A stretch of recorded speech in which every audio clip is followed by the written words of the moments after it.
429페이지, 예, 중간에 복대리와 표현대리 그 개념 잠깐 살펴보도록 하겠습니다. 그래서 이제 복대리와 표현대리는 이거는 기본서라서 거기 옆에다가 그 말씀을 좀 써놓기가 그랬는데 여기다가 그 복대리와 표현대리 옆에다가 뭐라고 써두시냐면 복스러운 표현대리. 죄송합니다. 복스러운 복대리. 복스러운 복대리. 네, 이렇게 적어두시고 복대리하고 표현대리의 문제. 복대리한테도 이 표현대리가 적용되는가 여기에 대해서 판례가 두 개가 있습니다. 그래서 판례가 이렇게 126조의 권한을 넘은 표현대리가 하나가 있고 그 다음에 이렇게 129조 대리권 수요 표시에 의한 표현대리. 물론 이제 이 부분은 우리가 표현대리에서 공부를 할 겁니다. 근데 두 개가 있는데 여기에 모두 다 표현대리의 성립을 긍정을 했다. 그래서 시험에 나올 때는 그냥 복대리 나와 있고 뒤에 표현대리라는 말이 나와 있으면 그냥 된다라고 했으면 그 지문은 맞는 지문이고 만약에 표현대리가 성립할 수 없다 했으면 틀린 지문. 그렇게만 그냥 간단하게 생각하시면 된다라는 거죠. 그래서 이거 같은 경우에는 판례 쟁점 한 번씩 읽어보시면 됩니다. 그리고 그 밑에 문제를 보시면 복인권 없는 대리인이 선임한 복대리인의 권한도 표현대리에 있어서 기본대리권이 될 수 있다 하면은 O. 밑에 방가로 2번 복대리인의 법률에 대해서는 표현대리 법률가 적용되지 않는다 하면은 그냥 X. 복스러운 복대리 다 적용된다. 그래서 왜 복스러운가? 왜 복스럽다라고 했는가? 표현대리가 모두 다 되기 때문에 그렇다. 그것만 잡아두시면 되겠습니다. 그랬고 이제 그 밑에 방가로 3번 같은 경우에는 사자가 나왔습니다. 사자는 심부름꾼을 이야기하는데 여기에서도 그냥 간단하게 사자는 되고 그 다음에 이와 반대로 좀 더 비교 판례가 나와 있습니다. 사실행위는 안 된다. 이것도 그냥 비교해가지고 단순 암기라는 겁니다. 그래서 이제 사자 같은 경우에는 혹시 그 영화에서 MGM 영화사인가요? 옛날에 뭐 배너 그런 영화 만들었던 거기입니다. 거기 딱 시작을 할 때 뭐가 나옵니까? 사자가 나온다라는 거죠. 사자가 나온 상태에서 어떻게 됩니까? 사자가 입을 이렇게 벌린다. 그 장면을 떠올리시면 되겠죠. 사자가 입을 이렇게 벌렸다. 사자가. 그리고 또 그 MGM 영화사에서 만든 대표적인 영화가 뭐냐면 007입니다. 007. 그래서 이건 된다 이렇게 그냥 해두시고 그러면 그와 비교되는 거 사실인 게 있으니까 안 된다. 이거 단순 암기 문제인 거죠. 그래서 그냥 기억만 가지고 가시면 됩니다. 방금 3번 보시면 사자에게 외견상 어떤 권한이 있다는 표시 내지 행동에 있어 상대방이 이를 신뢰할 만한 정당한 사유가 있으면 표현대리의 법리에 의하여 본인이 책임을 질 수 있다. 사자는 표현대리 긍정된다. 오, 그렇게 하면 된다라는 거죠. 다음에 이제 우측에 가보시면 대리인이 대리권 소멸 후에 선임한 복대리인과 상대방 사이의 법률행위에도 민법제 129조 표현대리가 성립할 수 있는가? 복대리 나왔고 표현대리 나왔으니까 성립할 수 있다. 그래서 밑에 지문으로 보십니다. 방금 1번 대리인이 대리권 소멸 후 복대리인을 선임했다면 복대리인의 대리행위는 표현대리가 성립할 수 없다 하면은 X. 방금 2번 소멸한 대리권을 기본 대리권으로 하는 권한을 넘은 표현대리는 성립할 수 없다 하면은 이것도 X. 이것도 X. 이거는 좀 이따 표현대리에서 말씀을 드리도록 하겠습니다. 중요한 판례죠. 다음에 방가로 3번도 대리인이 대리권 소멸 후 복대리인을 선임하고 어쩌고 저쩌고 그러면 그냥 복대리 표현대리 딱 나오면 끝에만 보는 겁니다. 표현대리가 성립할 수 있다 하면은 O 나와 있고 17회 중개사 문제 통해서 한번 정리 한번 하겠습니다. 복대리에 관한 설명으로 옳은 것은 1번 복대리권은 대리권의 존재와 범위에 영향을 받지 않는다 하면은 X가 된다라는 거죠. 그래서 복대리인도 본인의 대리입니다. 그러면 그냥 대리인하고 복대리인의 차이는 뭐냐? 복대리는 대리인의 대리권에 의존한다. 이 단어가 가장 핵심입니다. 복대리는 대리인의 대리권에 의존한다. 그래서 존재와 범위에 영향을 받고 대리인의 대리권이 소멸했다? 그러면 어떻게 되겠습니까? 복대리인의 대리권은 의존하니까 복대리인의 대리권도 소멸하게 된다. 그 부분 확인하시면 되고 다음에 2번 아까 봤던 겁니다. 복대리 나왔고 표현대리 나왔으니까 성립할 수 없다 했으면 X. 다음에 3번 복대리인은 대리인의 대리행위에 의하여 선임되는 본인의 대리인이다. 본인의 대리임은 맞는데 대리인의 대리행위가 아니라는 거죠. 무슨 말입니까? 대리인 자신의 권한으로 선임한다. 그러니까 자신의 권한으로 선임한다. 이 말은 뭐하고 똑같은 거냐면 자신의 이름으로. 그런데 이와 비교할게. 대리인 자격. 대리인 자격으로 어떤 행위를 한다. 이 부분이 무슨 말이냐. 이게 바로 본인의 이름으로. 그래서 본인의 이름으로 하게 되면은 이것 자체가 바로 대리행위가 됩니다. 대리행위. 그런데 자신의 이름으로 하기 때문에 이거는 대리행위가 아니다. 고유의 권한이죠. 자신의 권한으로 하는 그러한 부분이 된다. 다음에 4번 법정 대리인이 부득이한 사유로 복대리인을 선임한 경우에는 본인에 대하여 선임 감독상의 책임만을 진다. 그래서 법정 대리인들 같은 경우에는 391조에 나오는 무과실 책임, 다른 사람을 시키면 자기한테 과실이 있든 말든 무과실 책임을 진다라는 겁니다. 그렇지만 어떻습니까? 법정 대리인도 부득이한 사유가 있다. 그러면 경감을 해줘야 된다. 경감을 해줘야 되기 때문에 이때 경감하면 어떤 책임을 지느냐. 무과실 책임에서 경감돼서 선임 감독상의 책임을 진다. 그래서 4번이 맞는 부분이 되겠고, 그 다음에 5번 같은 경우에는 자신이 직접 처리할 필요가 없는 법률 행위에 관하여, 그래서 이제 본인의 그 승낙에 대한 묵시적인 승낙이 가능한가, 법률 행위에 관해서 여기 플러스 명시적인 금지가 없었을 때 복대리인에 대한 묵시적 승낙이 있을 수 있다는 거죠. 그런데 뒷부분을 보니까 이미 대리인은 본인의 명시적인 금지가 있더라도 복대리인을 선임할 수가 있다. 그러면 이 부분이 잘못된 거죠. 명시적인 금지가 있다는 것은 묵시적으로 승낙한 거하고는 정반대죠. 묵시적 승낙이 아니라 이거는 명시적 금지에 해당하게 되니까 이 경우엔 틀린 지문이 된다. 그렇게 보시면 되겠습니다. 다음은 이제 표현대리입니다. 표현대리. 그래서 표현대리는 일단은 개념 자체를 조금 이해를 해 주시고, 그 다음에 이제 판례의 어떤 그 기본적인 경향들이 어떻게 되어 있는지 그걸 큰 틀에서 이해를 한 다음에 조금 세세한 그 판례들 위주로 해서 정리를 하시면 되겠습니다. 그래서 표현대리다. 이 표현이라는 말은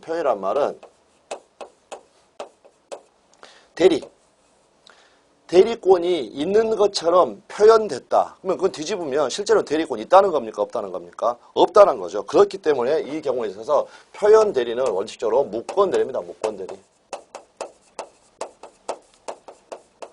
대리권이 없는데 대리권이 있는 것처럼 표현됐다. 그 말은 어떤 외부적인 어떤 모습이 있다는 거죠. 그랬을 때 여기에 대해서 본인이 일정한 원인 제공을 한 겁니다. 원인 제공. 그런데 또 상대방은 어떻게 됐느냐? 여기를 신뢰를 했다. 그러면 이 신뢰했다. 이 말 자체는 상대방이 선의 무과시해야 한다는 겁니다. 선의 무과시. 상대방 보호 대원칙이죠. 선의이고 무과시해야 된다. 그래서 다시 한번 보면 대리권이 있는 듯한 외관에 본인이 어떠한 원인을 제공을 했고 또 상대방은 거기에 대해서 선의 무과실이다. 신뢰를 하고 있다. 그러면 이 사람을 보호를 한다는 겁니다. 그래서 결국에는 본인을 희생시켜서 여기 이 상대방 신뢰를 보호하고 그래서 결국엔 보호해서 거래 안전을 도모하는 제도 이러한 것을 표현 대리라는 겁니다. 그런데 지금 대리권도 없는 사람이 대리행위를 했는데 본인을 희생을 시킨다. 이러한 경우에서는 명백하게 법률에 규정이 있어야 된다는 거죠. 그래서 그 법률 규정을 우리 민법 같은 경우에는 원인 제공하는 것을 이렇게 세 가지 형태로 125조의 표현대리, 다음에 126조의 표현대리, 다음에 129조의 표현대리 이렇게 이야기를 한다라는 겁니다. 그래서 이 조문들, 이 표현대리들은 워낙 중요한 그러한 제도니까 이제 그 이름뿐만이 아니라 이렇게 그 조문 숫자까지도 알아두시는 게 훨씬 더 공부하시는데 수월하다. 그래서 125조 같은 경우에는 대리권, 수요 표시에 의한 표현대리 이렇게 이야기를 하고 126조 같은 경우에는 권한을 넘은 표현대리 각각의 개념들은 말씀을 드리겠습니다. 권한을 넘은 표현대리 이렇게 이야기를 하고 129조는 대리권 소멸 후의 표현대리 이렇게 이야기를 한다는 거죠. 다시 한번 보면 본인을 희생을 시키니까 명백하게 법에 규정이 있어야 된다. 그래서 우리 민법 같은 경우에는 세 가지를 이야기를 해가지고 대리권 수여 표시에 의한 표현들이 126조 권한을 넘은 표현들이 129조 대리권 소멸 후의 표현들이 이렇게 딱 세 가지만을 규율을 하고 있다. 그러면 이제 각각의 그 기본 개념들 일단은 대리권 수여 표시에 의한 표현들이부터 해가지고 그 부분들이 어떠한 사안인지 한번 살펴보도록 하겠습니다. 그래서 여기서는 이제 125조 대리권 수여 표시에 의한 표현들이 이거 같은 경우에는 이제 판례로 제목을 붙이겠습니다. 그래서 이것은 경주 조선호텔 일본 영업소 사건이다. 이렇게 제목을 붙여놓고 앞으로는 이제 경주 조선호텔 일본 영업소 사건 이렇게 이야기를 하면은 바로 이게 대리권 수여 표시에 의한 표현들이구나 그렇게 생각을 하시면 되겠습니다. 그래서 갑이 이제 경주 조선호텔이 되겠습니다. 그랬고 여기 을이 누구냐면 경주 조선호텔 일본 영업소. 그래서 일본 영업소. 그랬고 병이 누구냐? 일본에 있는 고객.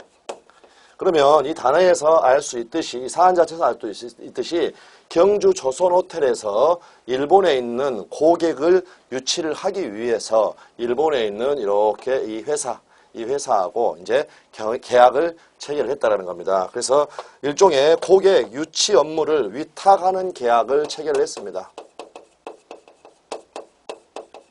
근데 문제는 뭐냐면 지금 이 경우에 있어서 아직 대리권이 수여가 되지 않았고 이 위탁 계약 자체도 아직 효력이 발생하지 않은 그러한 부분이었습니다. 이유가 뭐였냐면 이 위탁 계약에는 정지 조건이라는 게 붙어 있었는데 정지 조건이라는 것은 시험에 합격하면 자동차 주겠다. 그러면 시험에 합격을 해야 자동차를 달라는 자동차에 대한 소유권 이전 청구권이 생기는 거지 아직 지금 시험에 합격하지 않았을 때에는 청구권이 발생하지 않았죠. 근데 시험에 합격하게 되면 어떻게 합니까?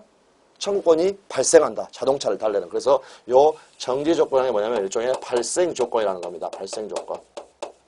그래서 조건이 시험에 합격한 게 이루어지면 그게 발생한다. 그러면 반대로 뒤집으면 시험에 합격하기 전에는 효과가 지금 발생하지 않았죠. 그래서 왜 정지 조건을 붙여놨냐면 이쪽 지금 고객으로부터 일본 고객으로부터 돈을 받으면 원화로 받는 게 아니겠죠. 엔화로 받겠죠. 그리고 엔화로 받아가지고 이거를 한국에 있는 경주 조선호텔에다가 쏴줘야 된다는 겁니다. 입금을 해줘야 된다. 그렇기 때문에 어떠한 정지 조건이 붙었냐면 외환 당국의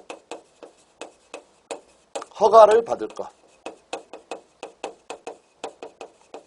그래서 아직 외환 당국의 허가를 지금 받지 않은 상태여가지고 이 계약 자체는 아직 효력이 없는 그러한 상태였고 아직 대리권도 주지 않은 이러한 상태였다는 겁니다. 이러한 상태. 그러니까 이 사람은 대리인입니까? 무권 대리인입니까?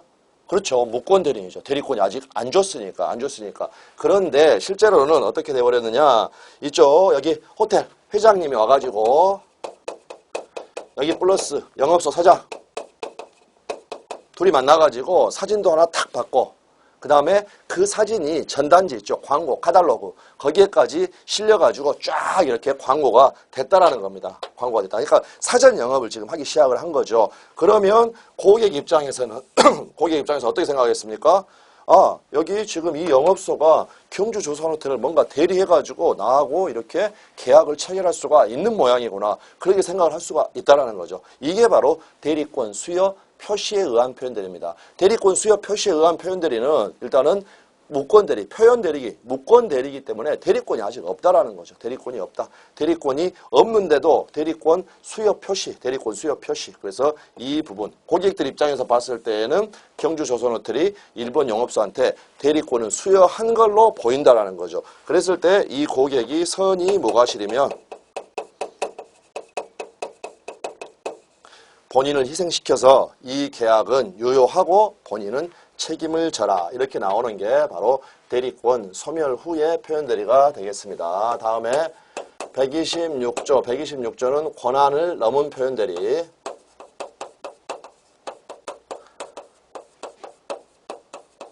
권한을 넘은 표현들이. 그래서 갑이라는 친구가 어떻게 하는 겁니까? 을한테 대리권을 줍니다. 이제 여기에 차이가 나는 거죠. 방금은 경주저주권 1번 영업사건은 대리권을 주지 않은 무권 대리였습니다. 무권 대리. 근데 이 사람은 기본적으로는 대리권이 있었다라는 거죠. 그래서 갑일한테 어떻게 합니까? 이 부동산 한 뭐 15억 정도 된다고 가정을 하고 이 부동산 가지고 가서 병한테 1억 원만 담보대출을 받아와라. 그래서 대리권 자체는 대리권 저당권 설정하고 담보대출 받아오라는 이러한 대리권을 주었다라는 거죠. 그런데 어떻게 해버립니까? 요 을은 이렇게 병하고 매매계약을 체결하고 등기를 넘겨줘 버렸다. 즉 처분을 해버렸다는 거죠. 그래서 여기에서 저당권만 설정을 해줘야 될 이것 자체를 뛰어넘어가지고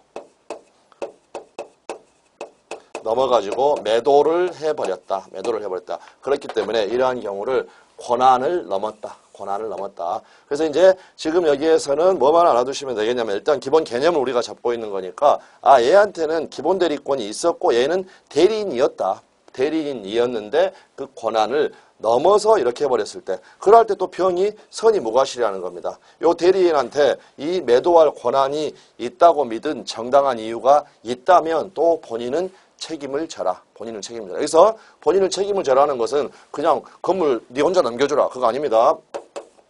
10억의 매매계약 체결했으면 이 계약이 유효한 것처럼 다뤄져가지고 10억 받고 그 다음에 이렇게 줘라. 이렇게 된다라는 거죠. 그 다음에 이제 129조 대리권 소멸 후의 표현들을 보겠습니다. 그래서 129조 대리권 소멸 후의 표현들 같은 경우에는 해고에 앙심을 품은 잘렸습니다. 해고 양심을 품은 구매 담당 이사다. 구매 담당 이사. 그래서 지금 이 경우에 갑이 있고 이렇게 여기가 회사죠. 그리고 그 전까지는 어떻습니까? 대리권이 있었습니다. 그래서 을이 구매 담당 이사. 그랬고 이제 여병이 바로 거래업체가 되겠죠. 거래업체. 그래서 이제 이 친구가 구매 업무를 담당을 하다 보니까 어떻습니까? 좀 유혹이 있을 수가 있겠죠. 향응도 좀 제공을 받고 그러다가 이제 들켜가지고 회사에서 해고를 달렸습니다. 잘렸다라는 거죠. 잘렸기 때문에 이 사람의 대리권은 어떻게 되겠습니까? 원인된 법률예우 종료. 그래서 이 둘 간에 회사 간에 고용계약 같은 게 있었겠죠. 잘렸으니까 얘가 없어져 버렸으니까 얘도 더 이상 대리인이 아니라는 거죠. 대리인이 아니다. 그런데 거기에 앙심을 품어가지고 다량의 구매계약을 체결을 해버렸다. 그러니까 결국에는 이거는 어떻게 이야기할 수가 있냐면 회사야 엿먹어라. 나를 잘라? 그래 회사 너 엿 좀 먹어봐라. 그렇게 해가지고 다량의 구매계약을 체결해버렸을 때 여기가 보호가치가 있으면 즉 선이 무과실이면 회사는 이 물건을 사야 된다. 이런 식으로 된다라는 겁니다. 그래서 지금 이 경우도 보니까 이제 125조 대리권 수여 표시에 의한 표현들이하고 126조, 129조 이거 같은 경우에 가장 큰 차이가 뭐냐면 여기는 대리권 자체가 없는데 수여한다고 표시했기 때문에 책임을 지게 되는 거고 여기 126조하고 129조 같은 경우에는 기본 대리권은 있었다. 즉 기초가 되는 원래는 대리인이었다. 원래는 그랬다가 넘어버렸고 얘는 대리권이 있었는데 없어져 버렸고 그러면 결국에는 아까 우리가 그림에서 표현들이라는 것은 본인이 어떤 원인을 제공을 했다는 거죠. 원인. 가가 보면 이거는 대리권을 주지 않았음에도 불구하고 대리권을 수여한다고 표시한데 원인을 줬던 거고 여기 같은 경우에는 이렇게 사고 칠놈한테 이런 기본 대리권을 줬다라는 거. 권한을 넘은 행위를 해버릴 거기에 대해서 본인이 원인 제공을 한 거고 129조 표현들이 같은 경우에는 어떠한 원인 제공을 했냐면 이렇게 구매 담당 이사가 잘라졌으면 해고가 됐으면 외관도 제거. 외관도 없애줬어야 한다. 겉모습도. 그 말은 무슨 말입니까? 거래업체들한테 자, 김 이사는 이제 부당해고 해고 당해가지고 잘렸다. 그런 식으로 외관도 제거를 해줘야 되는데 외관을 제거하지 못하는 원인을 제공을 했다. 이러할 때 상대방이 선의무과실이라면 본인은 이제 책임을 져라. 이러한 게 바로 표현대리 그 부분이 되겠습니다. 그래서 이제 표현대리 이 부분 개념을 일단은 잡고 그래서 표현대리 의의를 한번 같이 정독을 해보도록 하겠습니다. 표현대리 제도는 대리인에게 대리권이 없음에도 불구하고 마치 그것이 있는 것과 같은 외관의 동그라미, 외관이 있고 또 그러한 외관의 발생에 대하여 본인이 어느 정도 책임이 있는 경우에 책임에다 동그라미 치면 되겠죠. 원인 제공을 했다는 겁니다. 그럴 때 그 무권대리 행위에 대하여 본인에게 책임을 지게 함으로써 본인 이익의 희생하에 상대방 및 거래의 안전을 보호하려는 제도이다. 그랬고 민법은 표현대리로서 125조, 126조, 129조 세 가지를 규정을 하고 있다. 그 다음에 그 가로에 조그만 판례 있죠. 옛날 판례 있는데 뭐 그 판례 자체가 뭐 변경된 건 없으니까 표현대리는 위 세 경우에 본인을 희생하는 거니까 법에 규정이 있는 그 세 경우에만 한한다. 이제 이렇게 되어 있습니다. 그리고 2번을 보시면 이 부분이 또 중요합니다. 아주 중요합니다. 무슨 말이냐? 제목을 보시면 표현대리의 일반적 성립 요건 및 일반적인 효과와 그 연관 문제들. 그래서 조금 전에 개념을 설명하기 위해서 이제 각각 세 가지 사례들을 설명을 드렸습니다만은 들어가서 구체적으로 125조, 126조, 129조 얘들을 살피기 전에 전체를 한번 보자는 겁니다. 전체를. 이거는 이제 특히 126조 권한을 넘은 표현들과 관련해 가지고 특히 더 중요한 의미가 있다라는 겁니다. 그래서 이거는 이제 전체를 먼저 봐가지고 그러면 실제로 이제 뭐 예를 들어서 뭐 소송이 붙었다랄지 하면은 어떤 경우에 있어서 표현대리가 성립하니까 너 책임져라. 표현대리 성립 안 하니까 책임 안 져도 된다. 그런 결과들이 나왔겠죠. 그런데 이 표현대리 같은 경우에 먼저 일반적 성립 요건이란 말은 어떤 의미를 가지고 있냐면 일반적 성립 요건. 그래서 이걸 126조, 125조 해가지고 개별적으로 따지지 말고 일반적인 성립 요건이라고 해가지고 표현대리가 절대 성립할 수 없는 것, 그러한 것들을 먼저 잘라버리자는 겁니다. 그래서 그거는 지금 밑에 430페이지 각주에 보시면 반가로 43번에 뭐라고 되어 있냐면 적사무무다 이렇게 되어 있습니다. 적사무무. 이제 앞으로 이거 두 문자로 해가지고 계속 암기를 하시는 겁니다.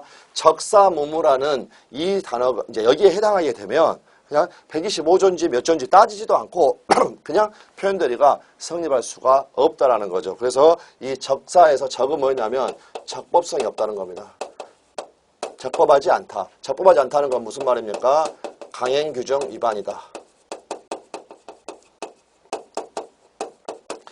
강행규정을 위반한 경우에 있어서는 표현대리가 성립할 수가 없다라는 거죠. 그러니까 다시 한번 말씀드리면 일반적인 성립 요건은 먼저 표현대리가 절대 성립하지 않는 경우 얘들을 먼저 골라버리자는 겁니다. 그래서 강행규정에 위반됐을 때 그 다음에 여기는 이제 사회적 타당성. 그러니까 적사는 어디서 나오는 겁니까? 화가적사, 효력요건에서 나오는 거죠. 효력요건에서. 그래서 여기서 사회적 타당성이 없다. 그러면 이 사회적 타당성, 이건 즉 사회질서 위반이 되겠죠. 사회질서 위반. 그래서 이 경우들에 있어서 절대 표현대리가 성립한다 안 한다? 성립하지 않는다. 그래서 이것도 이렇게 이해를 해버리시면 된다는 겁니다. 표현대리라는 것은 어떻습니까? 거래 안정과 상대방의 보호를 위해서 본인을 희생시킨 거죠. 다음에 본인을 희생시켜서 어떻게 하라는 겁니까? 그 계약 내용대로 상대방 보호 가치가 있으면 선의무과실이면 이행을 하라는 겁니다. 그 계약 내용대로 이행을 해라. 계약 내용대로.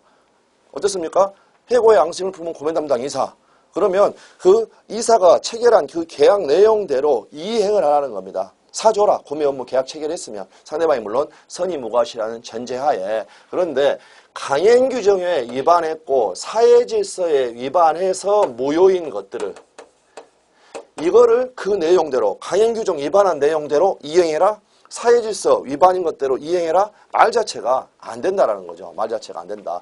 예를 들어서 뭐 회장님을 모시고 있는 뭐 관리하고 있는 뭐 별장 관리인 그 대리권이 있다라는 겁니다. 그런데 그 사람이 회장님을 대리해가지고 자신의 권한 범위를 넘어가가지고 부첩계약을 체결했다. 부첩계약. 그런데 상대편 그 여자 같은 경우에 여성이 예를 들어서 그 사람에게 그러할 권한이 있다고 믿을 만한 정당한 이유가 있었다. 그래서 126조 권한을 넘은 표현들이 성립하니까 부첩관계 유지해라. 말 자체가 안 된다는 거. 그래서 이 부분 꼭 이렇게 확인을 해 두시면 되겠고, 그 다음에 이제 이 부분 같은 경우에는 이거는 무권 대리입니다. 무권 대리. 뭐 같은 색으로 글자를 써지는 게 더 낫겠죠. 그래서 이거는 무권 대리. 그다음에 이거는 우리가 여러 번 했던 무권 처분. 그렇게 해서 지금 여기에 적사무무 얘가 나온 겁니다. 적사무무. 그래서 이 경우에 있어서도 전부 다 표현 대리가 성립하지 않습니다. 그래서 무권 대리 같은 경우에는 조금 이따 이제 우리가 표현 대리 이어서 배우는 그 부분입니다. 그래서 그 부분도 표현 대리가 성립할 수가 없고, 다음에 무권 처분. 그러면 이 계약은 무권 대리는 협의의 무권 대리에서 공부하기로 하고, 무권 처분 같은 경우에 갑, 을, 병, 을이 등기 관련 서류를 위조해가지고 자기 앞으로 등기하고 그다음 병한테 등기를 넘겨줬죠. 이러할 때 이건 병은 소유권을 취득할 수가 없는데 병이 본인한테 표현 대리의 책임을 져라. 표현 대리가 성립할 수 있겠는가? 절대 안 된다는 거죠. 왜 그렇습니까? 표현 대리도 대리라는 거죠. 표현 대리도 대리다. 무권 대리긴 하지만, 그래서 이거는 그 현명이 있어야 되는 겁니다. 원칙적으로 현명이 필요하다.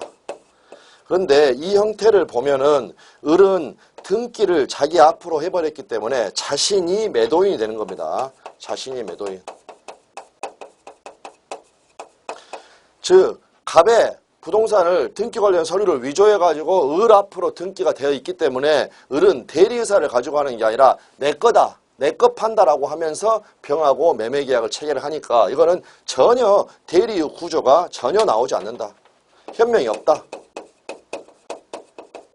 그렇기 때문에 표현 대리가 인정될 수가 없다라는 거죠. 그래서 이제 이 부분 먼저 확인을 해두시고, 그러면 이 부분에 있어서는 본인은 어떠할 때 이 소유권을, 무효죠. 무효인데 어떠할 때 소유권을 넘겨주게 될 의무를 부담하게 되느냐. 오직 이거는 본인이 이건 인정했을 때.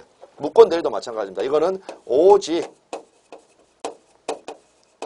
본인이 그걸 추후에 인정했을 때, 추인했을 때에만 유효 내지 이행을 하게 되는 문제가 발생하는 거지, 표현 대리 책임을 져가지고 이행하게 되는 문제는 절대 발생하지가 않는다. 절대 발생하지가 않는다. 그래서 일단은 여기서 적사무무가 들어간 경우에는 표현 대리가 성립하지 않는다. 그 자체를 확인하시고 다시 한번 밑에 43번 각주 그 부분을 한번 정독을 해보시면 되겠습니다. 그래서 431페이지를 가시면 작은 동그라미 1번에 강행법규에 위반되는 행위에 대해는 표현 대리의 법리가 적용될 여지가 없다. 이걸 이행할 수는 없다라는 겁니다. 그리고 밑에 보면 내용 보시면 그 작은 동그라미 가로에 사회질서에 위반되는 경우에 표현 대리가 성립할 수 없음도 당연한 것이다. 당연한 것이다. 그래서 이제 밑에 그 증권거래법 투자수입보장약정 그 사례가 나와 있고, 그 사례에서 그 두 번째 줄 주식거래에 관한 투자수입보장약정이 강행규정 위반으로 무효이고, 투자수입보장이 강행규정에 위반되어 무효인 이상 증권회사의 지점장에게 그와 같은 약정을 체결할 권한이 수여되었는지 여부에 불구하고 그 약정은 강행규정 위반으로 여전히 무효이므로 표현 대리의 법리가 준용될 여지가 없다. 그래서 이제 우리 시험에서는 이 판례를 효력규정을 투자수입 보장약정이 아니라 이제 토지거래 허가제 위반, 국토계획 및 이용에 관한 법률 그 부분을 넣어가지고 이거는 효력 규정입니다. 그렇기 때문에 매매계약이 토지거래 허가제를 위반하여 확정적으로 무효이면 표현 대리의 법리가 적용될 여지가 없다. 그러면 맞는 부분이 된다라는 거. 그 다음에 이제 작은 동그라미 2번 같은 경우에는 어떤 내용이 나와 있는 거냐면, 작은 동그라미 2번에는 표현 대리는 무권 대리다. 본인이 책임을 지게 된다고 하더라도 애의 본질은 무권 대리다. 이제 요거를 확인을 하고 있고요. 무권 대리라는 거 확인을 하고 있고, 그 다음에 또 한 가지 법원은 주장해 준 것만 판단한다. 당사자가 주장한 것만 판단한다. 당사자가. 그렇기 때문에 예를 들어서 법원에서 옆에서 쭉 보니까 표현대리가 성립할 수도 있겠다. 그런 생각이 든다는 겁니다. 그런데 상대방은 뭐만 주장하고 있냐면 대리권이 있다. 유권대리다. 대리 맞으니까 너 책임져라. 이렇게 이야기를 하고 있다는 겁니다. 그 경우에 있어서 그러면 법원이 나서가지고 유권대리를 주장하고 있는데 이거 표현대리, 무권대리인 표현대리 되는데 라고 해서 그걸 판단을 해주느냐. 절대 그렇지가 않다. 이제 그 부분이 나와 있습니다. 그렇기 때문에 표현대리는 본질이 무권대리니까 유권대리의 주장, 유권대리라는 주장 속에 절대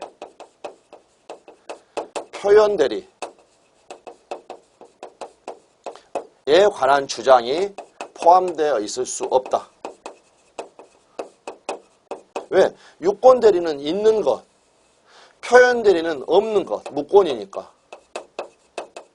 있다라는 주장 속에 없다라는 게 절대 포함될 수 없다. 그가 앞에가 나와 있고 그 다음에 법원은 주장한 것만 판단해 주지 그 위의 것은 판단해 주지 않는다. 그게 이제 작은 동그라미 2번 전체에 나와 있는 그런 내용입니다. 거기 한번 쭉 읽어보시면 되겠고 뭐 그렇게 어려운 부분 아닙니다. 그래서 작은 동그라미 2번에 끝에서 하나 둘 셋 네 번 네 번째 보시면 그러므로 유권대리에 관한 주장 가운데 무권대리에 속하는 표현대리의 주장이 포함되어 있다고 볼 수가 없으며 또 따로이 표현대리에 관한 주장이 없는 한 법원은 나아가 표현대리의 성립 여부를 심리 판단할 필요가 없다. 안 해준다. 안 해준다. 네, 그거 생각하시면 되겠습니다. 다음에 작은 동그라미 3번은 한 번 정도 읽어봐 주시면 되는 그냥 참고사항에 해당을 하고 넘기셔가지고 이제 일반적인 성립 요건과 관련돼서 안 되는 거 위주로 해가지고 살펴봤으니까 이제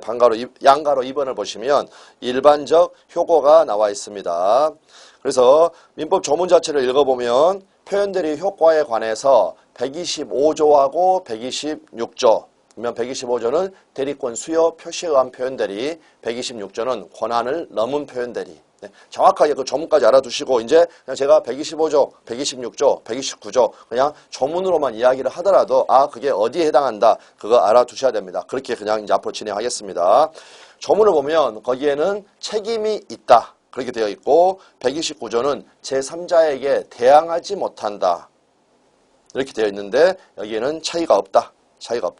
그거 한번 확인을 해 두시고 그 다음에 작은 동그라미 2번에 또 시험에 자주 나오는 그러한 부분이 있습니다. 그래서 표현대리에서 책임이 있다. 방금 봤던 부분이죠. 책임이 있다. 이 말은 무슨 말이냐면 이행을 하라는 겁니다.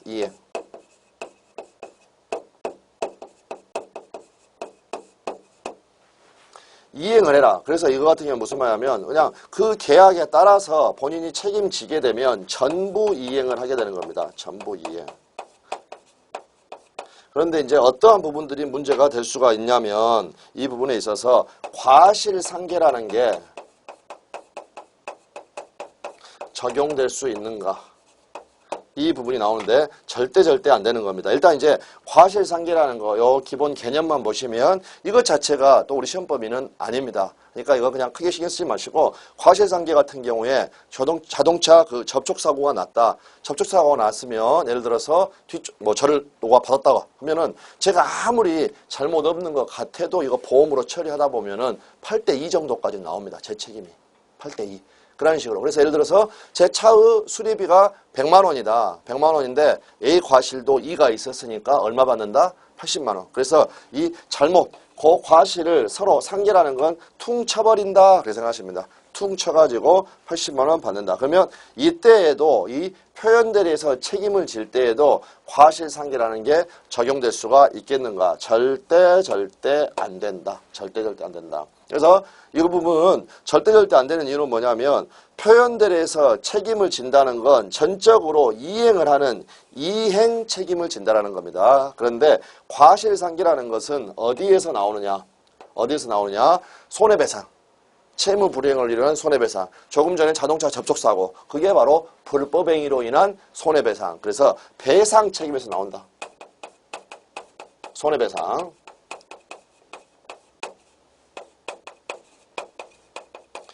그렇기 때문에 최종 정리합니다.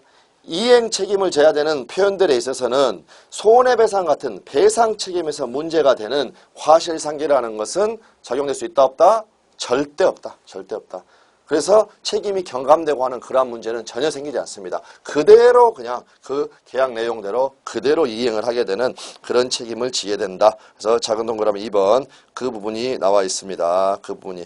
그리고 이제 밑에 함께 정리해가지고 올해 2014년도 이렇게 판례가 하나가 들어가 있는데 이것도 쟁점만 보고 판단하면 계약 해제에 따른 원상 회복 의무의 이행으로서 매매대금 기타 급부의 반환을 구한다. 그래서 해제는 우리가 이제 계약법에서 배우는 그러한 부분입니다. 그래서 상대방이 채무 불이행을 하게 되면은 그 계약 관계를 없애버리고 해방될 수 있는, 빠져나갈 수 있는 그러한 제도, 그게 바로 해제라는 제도라는 거죠. 근데 이제 해제 같은 경우에는 빠져나가긴 빠져나가되 받은 게 있으면 돌려줘가지고 원상으로 회복을 해야 됩니다. 계약이 없었던 상태로 똑같이 만들어야 된다. 그러한 부분이 있는데 이 경우에 과실상계라는 게 적용될 수 있겠는가? 이것도 그냥 한번 생각만 해보면 할 수 있다는 거죠. 안 된다. 이유는 뭡니까? 원상회복 의무를 이행하는 거죠. 이행하는 거지 이거는 배상하는 게 아니죠. 그러니까 적용되지가 않는다. 그래서 전체적으로 한번 판례 한번 읽어보겠습니다. 과실상계는 본래 채무 불이행 또는 불법 행위로 인한 손해배상 책임에 대해서 인정되는 것이고 매매계약이 해제되어 소급적으로 효력을 잃은 결과 매매 당사자에게 당해 계약에 기한 급부가 없었던 것과 동일한 재산 상태를 회복시키기 위한 원상회복 의무의 이행으로서 이미 지급한 매매대금 기타의 급부의 반환을 구하는 경우에는 적용되지 않는다. 그렇게 해서 정리를 해두시면 되겠고 연관 문제들 나와 있습니다. 여기에 사자 나와 있죠. 사자는 된다 안 된다? 사자 주둥이 생각하십시오. 이렇게 벌리고 있죠. 사자는 된다. 근데 비교할 거 사실행위는 안 된다. 사실행위는 안 된다는 게 바로 우측에 433페이지 상단에 비교 판례가 있습니다. 증권회사에서 고객을 유치하고 그 다음에 투자 상담 좀 받아봐라. 아니면 내지는 자기가 좀 투자 상담을 해준다라든지 그러한 권유를 하는 행위는 뭐냐면 사실행위라는 겁니다. 판례가. 그럴 때 그러한 사실행위 위임을 기본 대리권으로 해서 권한 초과의 표현대리가 성립할 수 있는가. 여기서 권한 초과의 표현대리는 126조. 권한 초과니까 권한을 넘은 표현대리 그걸 이야기하고 있습니다. 안 된다. 소극. 그래서 사자는 되고 사실행위는 안 된다. 그렇게 해서 알아주시면 되겠고 다음에 밑에 방가로 2번 표현대리 규정에서 표현대리에 관한 규정에서 제3자. 그래서 표현대리 같은 경우에는 3명이 등장을 하게 되겠죠. 그래서 이제 그 경우에 있어서 우리 조문을 보면은 이렇게 가, 을, 병 126조 생각을 해보시고 대리권을 주면서 담보대출 좀 받아와라 했더니 을이 매도를 해버렸다. 그 사안을 생각을 하시면서 여기 126조 여기에 우리 조문에는 뭐라고 표현이 되어 있냐면 제3자라고 표현이 되어 있습니다. 경우에 따라서는 이 병이 또 다른 사람하고 이렇게 또 계약을 체결할 수도 있겠죠. 그래서 여기 같은 경우 전득자 이렇게 합니다. 전득자. 그러할 때 요 제3자는 조의 3자는 표현대리 행위의 직접 상대방만을 의미한다. 이것만을 의미하는 거지 전득자는 아니다. 그래서 이 부분은 일단 이렇게 파악을 해 두시고 그 다음에 그래서 밑에 그 기출지문 한번 보시면 대리행위 상대방으로부터 직접 전득한 자는 직접 상대방이라고 했죠. 그렇지. 여기서 직접 전득자. 여기서 직접이라는 단어에 넘어가면 안 되고 전득한 자는 대리인에게 정당한 권한이 있다고 믿을 만한 정당한 이유가 있는 경우 권한을 넘은 표현대리를 주장할 수 있다 하면은 X가 된다라는 거.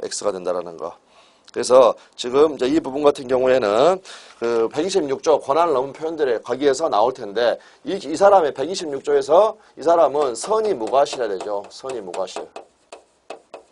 선이 무과실해야 되는데 126조 권한을 넘은 표현들에서는 이 선이 무과실이라고 표현되어 있지 않고 뭐라고 표현되냐면 정당한 이유. 을한테 이런 행위를 할 만한 정당한 이런 행위를 할 만한 권한이 있다고 믿을 만한 정당한 이유가 있는 때에 병이 보호된다. 그런데 이건 크게 신경 쓰실 건 없고 이렇게 같다라는 겁니다. 같다. 같은 의미로 우리 판례가 판단을 합니다. 그러할 때 정당한 이유가 있냐 없냐 이것의 판단 시점. 이것도 아주 중요합니다. 정당한 이유 유무의 판단 시점은 언제냐면 대리행위 당시입니다. 우리 항상 어떻습니까? 법률행위 시죠. 그러니까 이 대리행위 당시 만약에 4월 1일 4월 1일 날 병이 예를 들어서 취득을 하고 담보대출 받아오라 했는데 매도를 해버렸죠. 그 다음에 5월 1일 5월 1일 날 정한테 팔았고 그러면 이때 정당한 이유가 있냐 없냐 판단 시점은 대리행위 당시 이거를 기준으로 판단을 하고 그 이후의 사정 즉 5월 1일이 되겠죠. 그 이후의 사정은 전혀 고려하지 않습니다.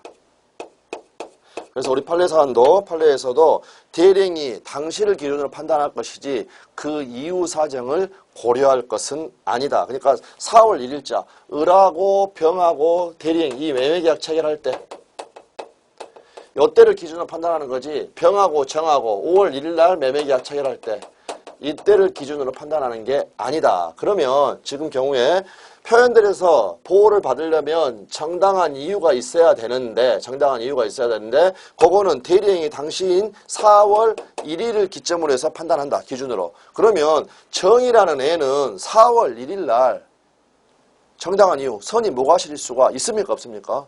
없죠. 4월 1일 날 을하고 병하고 매매계약을 체결할 때는 이 자리에는 정이 있을 수가 없다라는 겁니다. 물론 정이 스토커라면 있을 수도 있겠죠.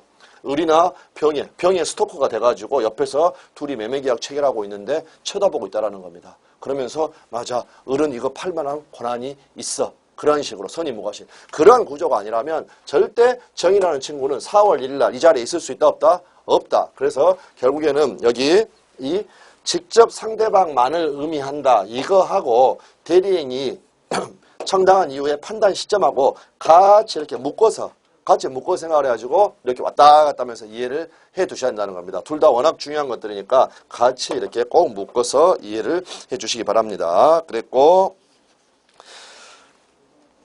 그래서 다시 한번 거기 방금 우리가 문제 지문을 봤죠. 위에 판례 그대로 한번 보겠습니다. 민법 126조 소정의 제3자의 범위 표현들에 관한 민법 제126조 규정에서 제3자라 함은 당해 표현들의 행위의 직접 상대방이 된 자만을 지칭한다. 만자 위에다가 이렇게 방점 하나 딱 찍어두십시오. 만을 지칭한다. 네, 그렇게 보시면 되겠습니다. 넘기셔서 표현대리 규정에 중복 적용 문제가 나와 있는데 여기 밑에 반가로 4번에 바로 위에 보면 뭐라고 적어져 있습니까? 해고의 앙심을 품은 구매 담당 이사가 회사야 더 엿먹어라. 아까 회사야 엿먹으라는 뭐였습니까? 회사야 엿먹어라. 129조. 대리권 소멸 후의 표현들이 해고의 앙심을 품은 구매 담당 이사가 회사야 엿먹어라. 엿먹으라는 건 뭐였습니까? 자기 그 업무 범위에 있었던 구매 계약을 체결한 거. 근데 이거는 이제 더 엿먹으랍니다. 잘리고 나서 더 엿먹으라고 회사 사옥을 매도하는 계약을 체결을 해버렸다. 그러한 경우에 있어서 상대방이 권한이 있다고 믿을 만한 정당한 이유가 있다면 이때에도 표현대리가 성립할 수가 있다. 그러니까 이 부분이 우리 이제 판례가 인정을 하고 있는 겁니다. 그래서 구조를 보면은 조금 전에 말씀드렸던 이렇게 129조 대리권 소멸 후 표현대리가 성립할 수 있는 상황에서 즉 해고를 당한 상황에서 어떻게 버렸습니까? 사옥을 팔아버렸으니까 더 엿먹어라. 이런 행위를 했을 때 표현대리가 적용될 수 있겠는가? 긍정. 판례는 긍정. 그래서 여기서 중복적이라는 말이 나온 건 129조를 기초로 해가지고 126조까지 가게 됐다. 그래서 이것을 중복적용 긍정. 그래서 이거는 그냥 어떻습니까? 더 엿먹어라. 그걸로 계속 이렇게 생각을 해두시면 되는 그러한 부분입니다. 그래서 이제 한번 읽어보시면 되겠고, 다음에 방가로 4번에서 복대리에서 표현대리. 그래서 세 번째 줄 밑에 보시면 이제 여기다가 복스러운 복대리 해놓고 이거 웃는 표시도 이렇게 해놨죠. 왜 복스러운가? 그만 이해하시면 되겠죠. 왜 복스럽습니까? 복대리와 표현대리 판례 두 개 있는데 다 표현대리의 성립이 인정이 됐다. 표현대리 성립이 인정이 됐다. 그렇게 해서 두 개 한번 읽어보시고 다음에 법정대리에서 표현대리 이것도 판례 사안이 두 개가 있습니다. 두 개가 있어가지고 126조와 129조 그 각각에서 표현대리의 성립을 인정을 했다. 인정을 했다. 그래서 일단은 다시 한번 이제 지금까지 쭉 말씀드렸던 것 중에서 복대리와 표현대리 그 다음에 법정대리와 표현대리 복대리와 표현대리 그 다음에 법정대리와 표현대리 이렇게 되어 있으면 125조 그 다음에 126조 129조 그런데 판례는 여기 두 개 있다. 여기 두 개 판례. 그러면서 복스러운 복대리니까 126조에서 판례가 있는데 긍정을 했고 복대리에서도 표현대리가 성립한다는 걸 긍정을 했고 129조에 대해서도 표현대리가 성립한다는 걸 긍정을 했고 법정대리와 표현대리도 보니까 판례가 역시 또 두 개가 있어가지고 126조 권한을 넘은 표현대리에 있어서 표현대리를 인정을 했고 129조 대리권 소멸 후에 표현대리 여기에서도 인정을 했으니까 결국에는 복대리, 법정대리 전부 다 복스럽죠. 나오면 그냥 표현대리 인정되느냐? O. 안 된다 했으면 X 된다라는 겁니다. 그러할 때 126조 권한을 넘은 표현들이 이게 바로 이제 1차 형제은한 사건. 이렇게 되는 거고, 그 다음에 129조가 서울로 유학 간 아들 사건. 그래서 이제 이게 먼저 129조. 법정대리와 표현대리에서 이것 자체가 간단한 게 아들이 미성년자일 때 어머니가 친권자로서 아버지가 사망을 하고 돌아가시고 물려받은 부동산이 있어가지고 그걸 가지고 어머니가 아들을 이렇게 뒷바라지를 했다라는 겁니다. 그런데 서울로 아들이 유학 가게 됐으니까 성년이 됐겠죠. 성년이 되면 어머니의 법정 대리권 이것 자체는 소멸하게 됩니다. 소멸. 이해되시겠죠? 아들이 서울로 유학을 가가지고 이제 성년이 되다 보니까 어머니의 법정 대리권은 없어졌다. 그럼에도 이 아들 뒷바라지를 위해서 어머니가 여전히 이 아들의 부동산을 관리를 하다가 이렇게 뭐 처분을 했다라든지 그럴 때 129조 후 표현대리, 대리권 소멸. 어머니의 법정 대리권, 지금 우리 법정하고 있으니까 어머니의 법정 대리권은 소멸했지만 대리권 소멸 후에 표현 대리가 적용될 수가 있다. 이렇게 해서 긍정을 했다라는 거죠. 다음에 이제 1차 형제은한 사건 이거 같은 경우에는 이제 권한을 넘은 표현 대리에 있어서 아주 중요한 126조에서 아주 중요한 그러한 판례입니다. 그런데 이제 이 부분이 우리 시험 범위가 아닌 부분이 나오기 때문에 뭐 직접적으로까지는 이제 사건 자체를 크게 이렇게 생각하실 필요는 없고 간단하게만 한번 말씀을 드려보겠습니다. 그래서 우리 민법 부분에서 형제은한 사건은 1차 형제은한, 2차 형제은한 우리가 시험 범위에서 알아야 될 판례는 두 개가 있는데 그 중에 하나입니다. 그래서 갑이 있고 을이 있다라는 거죠. 그랬을 때 갑이 형입니다. 그 다음에 우리 동생. 근데 동생이 어떻게 해버렸냐면 요 형을 국립정신병원에 그냥 강제로 입원을 시켜버립니다. 입원을 시켜버리고 그 다음에 이렇게 한정치산 선고라는 걸 받는데 한정치산 선고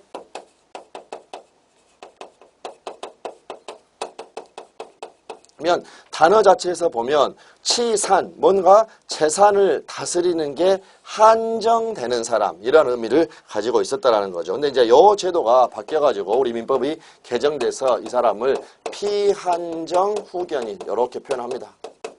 이제 이런 부분들이 우리 시험 범위가 아니라는 거죠. 그런데 어찌됐건 이렇게 형이 이런 상황이 되게 되면은 후견인이라는 걸 둬야 됩니다. 후견인, 뒤를 돌봐준다. 뭔가 보호를 해준다는 겁니다. 그래서 형을 정신병원에 보내고 요 동생이 후견인이 됐고 이 후견인이 뭐냐? 바로 법정대리인이다. 법정대리인.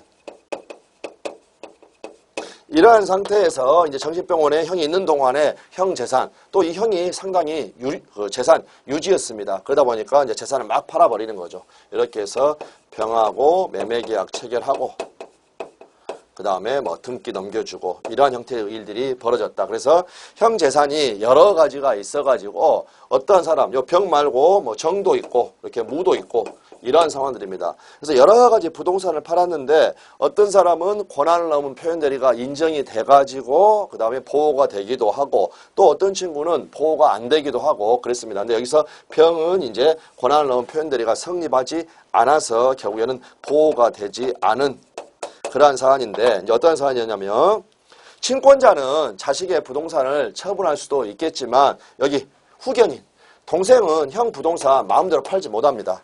마음대로 팔지 못하고 옛날 민법에 따르면 어떤 게 필요했냐면 친족회의 동의를 받아라. 지금은 이제 후견 감독인이라고 이야기하는 건데, 그러한 친족회를 동의를 받아라. 이게 필요합니다. 그래서 만약에 병이 이 후견인을 통해서 형의 재산을 살려면 요 친족회의 동의가 있어야 된다는 거죠. 그런데 병이라는 친구는 어떻게 했느냐? 4월 1일 날 매매 계약을 하면서 이 친족회의 동의가 있었는지 여부를 확인하지를 않았다라는 겁니다. 그렇기 때문에 우리 판례 같은 경우에 요 병은 정당한 이유가 없다. 이걸 부정했다는 거죠. 이걸 부정했기 때문에 표현대로로 보호가 안 된다는 거. 그런데 이제 여기에서 어떤 사실이 또 나왔냐면, 친족회의 동의는, 동의서는 이렇게 4월 1일 날 있어야 됩니다. 근데 4월 1일 날은 친족회의 동의서가 없었죠. 그렇기 때문에 정당한 이유가 없다. 즉, 선의 무과실이 아니다. 이렇게 판단을 했다는 겁니다. 그런데 실제로 요 병이라는 사람이 등기를 받을 때 6월 1일 날은 위조된 동의서가 나왔다. 그래서 여기에서 나오는 겁니다. 그러면 병 같은 경우에는 매매 행위를 할 때에는 이 부분을 확인하지 않았지만 이전 등기를 받으려고 하니까 뭔가 친족회 동의서 같은 게 있었다. 그러면 이 친구가 선의 무과실로서 정당한 이유가 인정이 돼서 보호될 수가 있느냐? 안 된다. 이게 조금 전에 말씀드렸던 이 표현들에 있어서 126조 표현들에 있어서 정당한 이유가 있냐 없냐는 4월 1일을 기준으로 판다. 4월 1일. 그 다음에 그 이후 사정은 고려한다 안 한다? 안 한다. 그렇기 때문에 6월 1일 날 가가지고 뭔가 위조된 동의서가 나왔다고 하더라도 4월 1일 대리 행위 당시에 친족회 동의서가 없고 그거 자체를 확인을 안 한 이 병은 과실이 있다. 그러니까 보호가 안 된다. 보호가 안 된다. 그렇게 해서 이제 이거 같은 경우에는 아까 정당한 이유의 유무 판단 기준 그 시점과 관련해서 좀 의미가 있다라는 거죠. 의미가 있으니까 다시 한번 그거 알아두시고, 최종 여기서 말씀드리고자 하는 것은 복스러운 복대리 표현들이 나온다. 그러면 두 개 다 된다. 법정들이 나온다. 두 개 다 된다. 그러면 여기 비어있는 거 125조하고 125조에서 복대리와 표현대리, 125조에서 법정대리와 표현대리, 이거는 어떻게 처리할 것인가 고민할 필요가 없다. 시험에 안 나온다. 이유는 판례가 없으니까. 특히 이 부분 같은 경우에는 이렇게 이 부분 같은 경우에는 학설 대립도 꽤 있는 부분입니다. 학설 대립도 있다. 그렇기 때문에 절대 시험에 안 나오는 거야. 뭐 나오게 되는 건 판례로만 나오게 될 것이고, 판례 사안에서는 모두 다 긍정을 해 두었다. 네, 이렇게 해서 이제 이 정도로 해서 표현들을 보시면 일단은 표현들의 그 가장 큰 골격 그 자체는 아주 지금 탄탄하게 중요하게 지금 이렇게 우리가 다지고 있는 겁니다. 그래서 조금 이제 쉬었다가 나머지 그 각각 개별적으로 대리권 수요, 이미 표현들이 대리권 수요 표시한 표현들이 경주 조선호텔 일본 영업소 사건 그거 자체만 하나 알아두면 되는 겁니다. 그래서 이제 그 부분 약간 더 설명을 드리도록 하겠습니다.